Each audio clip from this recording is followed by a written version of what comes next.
আর মাত্র কয়েকটা দিন পর আসতে চলেছে গণেশ চতুর্থী। গণেশ চতুর্থীতে সিদ্ধিদাতা গণেশের জন্মতিথি পালন করা হয়।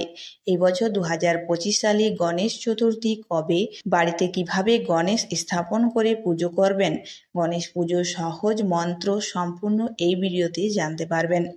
ভাদ্র মাসে শুক্লপক্ষের চতুর্থী তিথিতেই পালিত হয় গণেশ চতুর্থী বা গণেশ জয়ন্তী। পুরাণ অনুসারে এই দিনেই জন্ম হয়েছিল মহাদেব ও পার্বতীর সন্তান সিদ্ধিদাতা গণেশের। হিন্দু ধর্ম অনুসারে গণেশ হলেন অগ্রপূজ্য, অর্থাৎ সব দেবদেবীর আগে গণেশের পুজো করার রীতি প্রচলিত আছে। ভাদ্র মাসে শুক্ল চতুর্থী তিথি থেকে শুরু হয়ে 10 দিন ধরে চলে গণেশ চতুর্থী। মণ্ডপে মণ্ডপে সিদ্ধিদাতা আরাধনার পাশাপাশি বাড়িতেও গণেশ পুজো করা হয়ে থাকে। পঞ্জিকা অনুসারে এই বছর ভাদ্র শুক্ল চতুর্থী তিথি পড়েছে আগামী 26শে আগস্ট মঙ্গলবার দুপুর 12টা 53 মিনিট থেকে, এবং সেই তিথি শেষ হবে 27শে আগস্ট বুধবার দুপুর 2টো 20 মিনিট পর্যন্ত। উদয়া তিথি অনুসারে গণেশ চতুর্থী পালিত হবে 27শে আগস্ট। সেই দিনেই করতে হবে গণেশ মূর্তি স্থাপন। গণেশ মূর্তি স্থাপন করার সবচেয়ে শুভ সময় হলো দুপুরবেলা, কারণ মনে করা হয় এই সময়ে জন্ম নিয়েছিলেন সিদ্ধিদাতা। এই বছর গণপতির আরাধনা করার শুভ সময় পড়েছে 27শে আগস্ট সকাল 11টা 5 মিনিট থেকে দুপুর 1টা 41 মিনিট পর্যন্ত। ভাদ্র মাসে শুক্লপক্ষের চতুর্থী তিথিতে গণেশ চতুর্থী পালন করা হয়। মনে করা হয় এই দিন বাড়িতে গণেশ পুজো করা অত্যন্ত শুভ।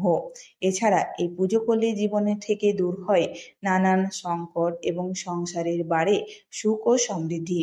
বাড়িতে এই পুজো করতে চাইলে মেনে চলতে হবে সঠিক নিয়ম, তবেই মিলবে সিদ্ধিদাতার আশীর্বাদ। বাড়িতে গণেশ প্রতিষ্ঠা করতে চাইলে প্রথমে একটি নতুন মূর্তি কিনে আনুন, আর পুরনো মূর্তি থাকলে তা বিসর্জন করুন। মনে রাখবেন, বাড়িতে গণেশের দুটি মূর্তি রাখা উচিত নয়। নিয়ম অনুযায়ী গণেশ চতুর্থীর সকালে বাড়ির উত্তর পূর্ব দিকে গণেশ প্রতিমার স্থাপিত করা উচিত। কাঠের চৌকিতে লাল কাপড় স্থাপিত করা উচিত। কাঠের চৌকিতে লাল কাপড় বিছিয়ে গণেশ মূর্তি স্থাপন করুন।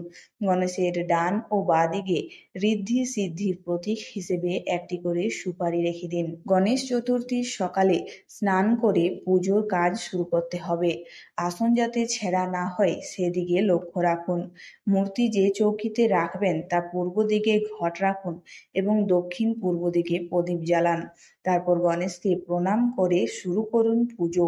ভগবান গণেশের পুজো করার সময় ওম গণেশায় নমঃ অথবা ওম গান গণেশায় নমঃ মন্ত্র উচ্চারণ করুন এবং পুজো শুরু করুন। পুজোর সুগন্ধি ফুল এবং আমের পাতা ব্যবহার করা শুভ হবে। গণেশকে কুমকুম, চন্দন, হলুদ, সিঁদুর, মেহেন্দি, আবির, গোটা চাল, লাল ফুল, লবঙ্গ, এলাচ, পান, পবিত্র সুতো এবং নারকেল নিবেদন করুন। এই পুজোয় জোড়ায় জোড়ায় দূর্বা নিবেদন করার নিয়ম রয়েছে। গণেশ পুজো ভোগের লাড্ডু বা মোদক নিবেদন করতে পারেন। পুজোয় গণেশ চতুর্থী ব্রত কথা পাঠ করুন। শেষে করতে হবে আরতি, ফুল নিবেদন। শেষে গণেশের আরতি করে নিজের মনস্কামনা ব্যক্ত করুন। কথিত রয়েছে, সিঁদুর রঙের গণেশের মূর্তি আনলে বাড়িতে নেতিবাচক শক্তি নষ্ট হয়। এছাড়াও গণেশ পুজো করলে বাস্তু দোষ দূর হয় বলেও মনে করা হয়।